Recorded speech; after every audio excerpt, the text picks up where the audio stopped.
ছোটবেলা থেকেই আমাদের একটা নিয়ম চলে আসছে। আমাদের পিসিবাড়ির বছরের প্রথম কাঁঠাল আমি আর আমার এই বাচপান কা দোস্ত একসঙ্গে আনবক্সিং করি। আর এটা হচ্ছে সেই বছরের প্রথম কাঁঠাল, অনেকটা ওই ছোটবেলার পড়া শ্যাম মরার প্রথম জিলেপির মতো। তারপরে শুরু হয় আমাদের দ্য এপিক আনবক্সিং।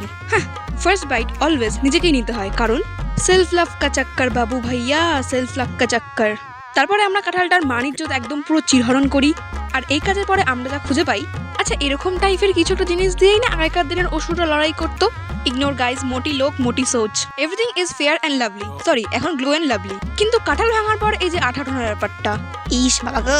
এবার কাঁঠাল ভেঙেছি বলে আমাদের উপর দয়া হয়ে একটুখানি চাও খেতে দেওয়া হয়, কিন্তু এই কুয়াগুলোর যা সাইজ আর এই যে গ্যাদ গ্যাদে এই ব্যাপারটা, ভেরি বিগ ডিসঅ্যাপয়েন্টমেন্ট।